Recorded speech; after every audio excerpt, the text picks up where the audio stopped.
Hi guys, welcome to my channel. இன்றைக்கி நம்ம சிஓஏல unit 1 பற்றி பார்க்க போகிறோம். யூனிட் 1 என்னென்னு பார்த்துருக்கோம். பேசிஸ் ஆஃப் கம்ப்யூட்டரோட பேசிக் பற்றி நாம் இங்கே பார்க்க போகிறோம். ஓகேங்களா?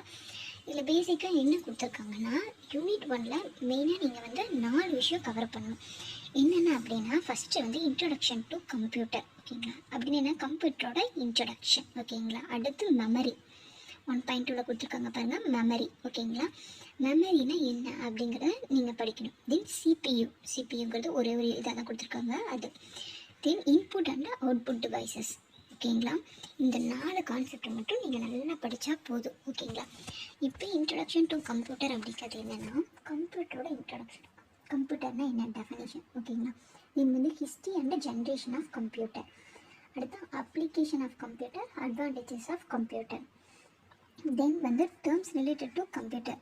இதில் வந்து ஹார்ட்வேர், சாஃப்ட்வேர், டெக்னிக்கல் இண்டஸ்ட்ரி கொடுத்துருக்காங்க. அடுத்து கேரக்டரிஸ்டிக்ஸ் ஆஃப் கம்ப்யூட்டர் கொடுத்துருக்காங்க. அடுத்து பிளாக் டயக்ராம், அதோட ஒர்க்கிங் பிரின்சிபல்.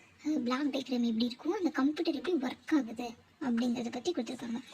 தென் வந்து டைப்ஸ் ஆஃப் கம்ப்யூட்டர். கம்ப்யூட்டரோட டைப் என்ன, கம்ப்யூட்டர் டைப் என்னன்னா அதை வந்து 3 கிளாசிஃபிகேஷன் பண்ணியிருக்காங்க. எப்படி கிளாஸிஃபிகேஷன் பண்ணியிருக்காங்கன்னா, பேசிஸ் ஆஃப் ஒர்க் பண்ணுறதை பொறுத்து அதை வந்து ஒரு கிளாஸிஃபிகேஷன் பண்ணியிருக்காங்க. தென் பேசிஸ் ஆஃப் சைஸ், அதோட சைஸை பொறுத்து ஒரு கிளாஸிஃபிகேஷன் பண்ணியிருக்காங்க. ஓகேங்களா? அடுத்து பேசிஸ் ஆஃப் ப்ராசஸர், அது எப்படி ப்ராசஸ் ஆகுது அப்படிங்கிறத பொறுத்து ஒரு கிளாஸிஃபிகேஷன் பண்ணியிருக்காங்க. இப்போ ஃபஸ்ட்டு இன்ட்ரடக்ஷன் டு கம்ப்யூட்டரில் மொத்தம் 8 இருக்குது. இதில் வந்து நம்ம 4 நாளாக பார்த்துக்கலாம். ஓகேங்களா? ஃபஸ்ட்டு நாள் வந்து ஒரு கான்செப்டாகவும், அடுத்த நாள் வந்து ஒரு கான்செப்டாகவும் நம்ம பார்த்துக்கலாம். ஓகேவா? அடுத்து மெமரி அப்படிங்கிறது யூனிட் அண்ட் ரெப்ரசன்டேஷன். யூனிட் என்னென்ன யூனிட்னா KB, MB, GB. That means வந்து கேபின்னா உங்களுக்கே தெரியல, கிலோபைட், மெகாபைட், ஜிகாபைட், டெராபைட்.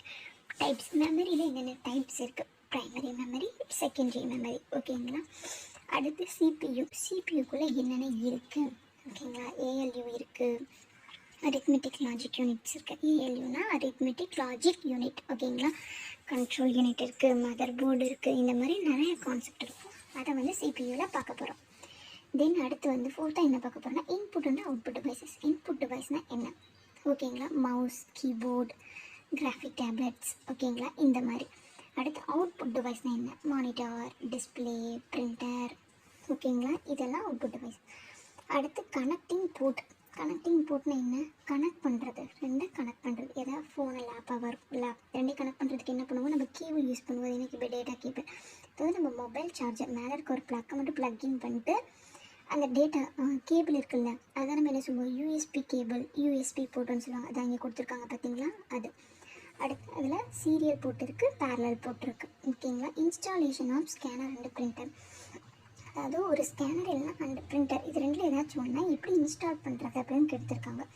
அதாவது இப்போ ஒரு லேப் இருக்குது, நம்ம வந்து இந்த ஸ்கேனர் வந்து அப்படி கேபிள் கொடுத்துருந்தாங்கன்னா அப்படி நம்ம கனெக்ட் பண்ணிக்கலாம். அப்போ அதோட நேம் காட்டும், அந்த நம்ம சர்ச் பண்ணி எடுத்துக்கலாம். இது வந்து அது ஒயர்லெஸ் பிரிண்டர், ஒயர்லெஸ் ஸ்கேனராக வந்து என்ன பண்ணுறது அப்படின்னா, அதோட நேம், அது என்ன பிராண்டாக கம்பெனி, அதோட நேம் வந்து நம்ம சர்ச் பண்ணுவோம். அது வந்து எந்தெந்த டூல்ஸ்குள்ளே போய் நம்ம சர்ச் பண்ணி அதை இன்ஸ்டால் பண்ணுறது அப்படிங்கிறத பற்றி நாங்கள் கொடுத்துருக்காங்க. அடுத்து connecting monitor, mouse, keyboard to system unit. அதாவது மானிட்டரு, மவுஸு இல்லைன்னா கீபோர்டு. அதாவது ஒரு சில இதில் வந்து கீபோர்டு வந்து இருக்காது. ஓகேங்களா? ஒரு சில சிஸ்டம் அதை வந்து எப்படி வந்து சிஸ்டம் யூனிட்டோட கனெக்ட் பண்ணுறது. மவுஸ் இருக்காது, மவுஸ் தனியாக நம்ம இருக்குள்ள, அதை வந்து எப்படி கனெக்ட் பண்ணுறது. மானிட்டரை வந்து எப்படி தனியாக கனெக்ட் பண்ணுறது, அதை வந்து எப்படி சிஸ்டம் யூனிட்டோட எப்படி கனெக்ட் பண்ணுறதுங்கிறத பற்றி கொடுத்துருக்காங்க. இதுதான் யூனிட் 1. நான் வந்து ஏன் இவ்வளோ கிளியராக சொல்கிறேன்னா, நீங்கள் படிக்கிறப்பயே ஸ்ப்ளிட் அவுட் பண்ணி படிச்சுக்கோங்க. யூனிட் 1, யூனிட் 7 தியரி, ஃபுல்லாகவே தியரி தான். யூனிட் 2 தியரி தான், பட் அதில் கொஞ்சம் ப்ராக்டிக்கல்ஸும் இருக்கும். யூனிட் 7ல் லாஸ்ட் ஒரு 2-3 டாபிக் மட்டும் ப்ராக்டிக்கல் இருக்கும். நான் வந்து ஏன் இதை கிளியராக சொல்கிறேன்னா, யூனிட் 1, யூனிட் 2, யூனிட் 7 இது 3மே வந்து மோஸ்ட்டாக வந்து தியரி தான். ஓகே, இதை நீங்கள் நல்லா படிச்சிட்டிங்கனாலே ஓரளவுக்கு நமக்கு வந்து ஒரு கான்ஃபிடென்ட் லெவல் வந்துடும். ஒரு 3 யூனிட், மீதி 4 யூனிட் வந்து ப்ராக்டிக்கலாக நீங்கள் செஞ்சு பார்க்குறப்ப அது உங்களுக்கு புரிஞ்சிடும். ஒரு சிலருக்கு ப்ராக்டிக்கலாக செய்வாங்க, எழுதவும் ரிட்டன் ஸ்கில்லும் இருக்கும். ஓகேங்களா? ஒரு சிலர்னால எழுத முடியாது. அவங்க என்ன பண்ணுவாங்கன்னா, தியரி தான் நல்லா ஃபோக்கஸ் பண்ணி படிப்பாங்க. அந்த மாதிரி இருக்கவங்க என்ன பண்ணலாம், யூனிட் 1, யூனிட் 2, யூனிட் 7 வந்து நல்லா ஃபோக்கஸ் பண்ணி 3 யூனிட் படிச்சுக்கோங்க. அதுக்கப்புறம் ஆஸ் யூஷுவல் நீங்கள் ப்ராக்டிக்கலுக்கு பார்க்குற எப்படி போட்டு செஞ்சு பார்ப்பீங்களோ அதே மாதிரி செஞ்சு பார்த்துக்கோங்க. அதுவும் உங்களுக்கு யூஸ்ஃபுல்லாக தான் இருக்கும்.